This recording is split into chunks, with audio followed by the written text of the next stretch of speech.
July. I believe you made that announcement to sort of help Governor Abbott in the issue that's here at the border. I guess, you know, the reality, you're here, there's migrants being processed right behind you. Right. What made you want to leave South Dakota? I know that's usually, as a governor, your priority. What made you see this as something worth coming out here to see it for yourself?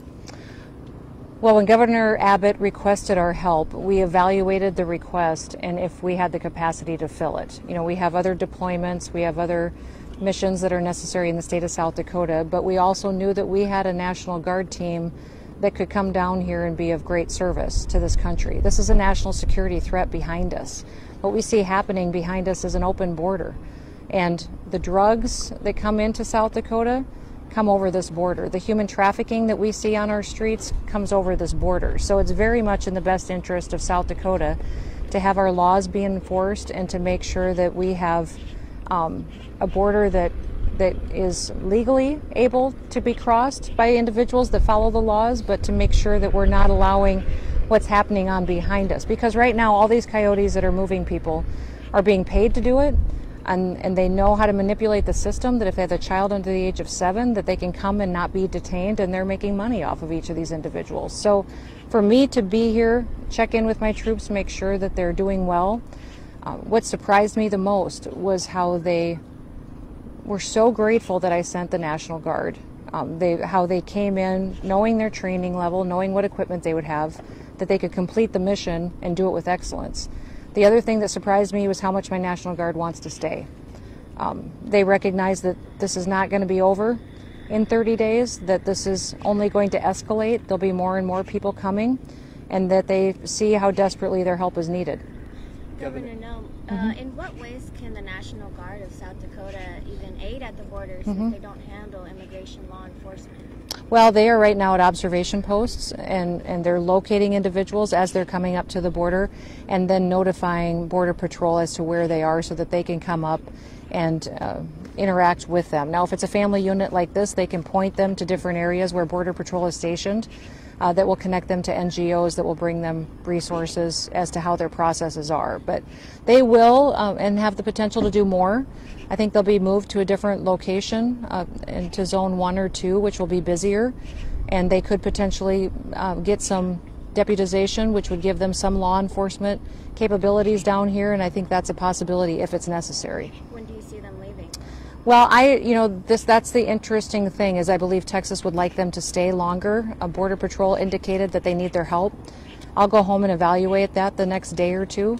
And I think I would have been more skeptical about a longer-term commitment until I saw what I saw today. Yep. What I saw today was people who are overwhelmed, and they know that the situation's only going to get worse. Governor, talking about an extended deployment, would you accept another private donation to fund an extended deployment? Well, let me be clear about this, Stephen. I'd appreciate it if you'd write the truth, is that the decision to send our National Guard made weeks before that donation came in. Now, in full disclosure, when somebody writes us a check to the state treasury and says, I want this to help, we're going to tell the country that. We're going to tell people that they want to help. But the decision was not tied to the funding whatsoever. And people for years have written checks to the state treasury to help us fund different activities, different things, and we've just always accepted them, but I make the decision separate from how that funding comes. So if someone wanted to donate again to well, that's would you take that? That's what's interesting. I wouldn't use it to fund the deployment because that's not what's funding the deployment. But we literally, in talking to that donor and in talking to our state, we have received many, many phone calls from people who want to help fund it. So the desire is out there by individuals who recognize that it's important and that it's a priority. South Dakota has protocols that we've always followed for years, and we would evaluate those in each of those donations. So Governor Abbott expressed any embarrassment, or did he say why Texas was not able to? Oh, I don't think Governor Abbott should. No, that's not a conversation at all, and that's not it. It's that he has a plan, and we are under his Operation Lone Star. We are a part of that plan.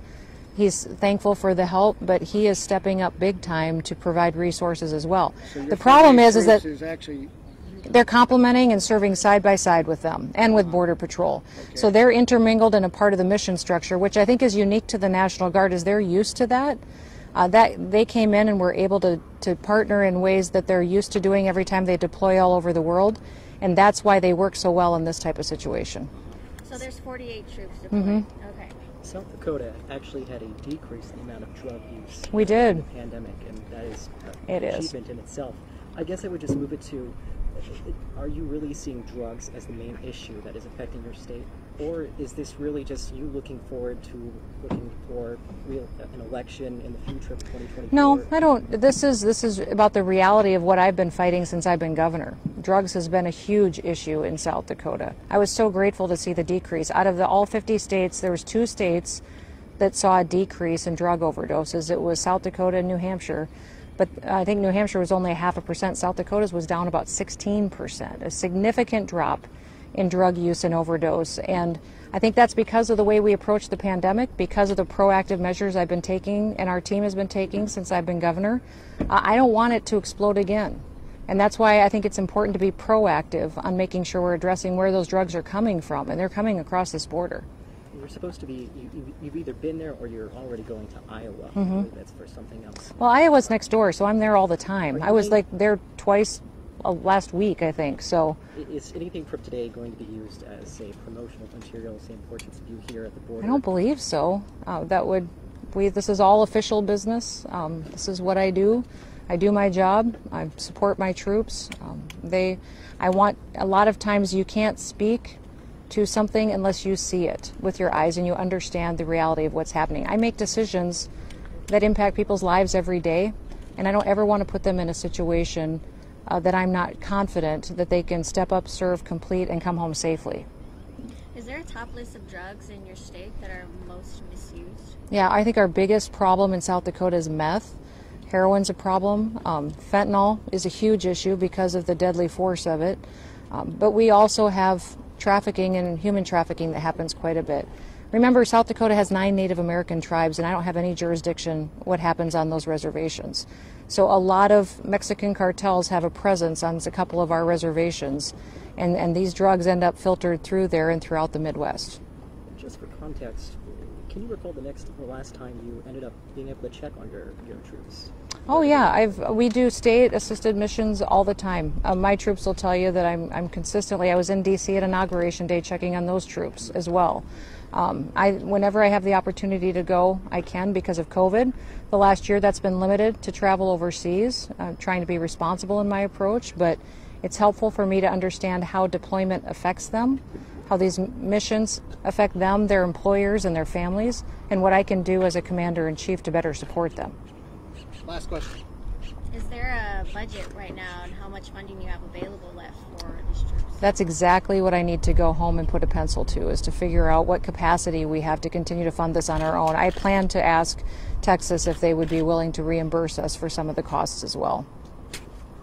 Thank you, Governor. Yep. Thank you. Thanks, Thank you, guys. You bet. You're gonna call in. Oh, okay. Hop in the car. Thank you, guys. Appreciate it.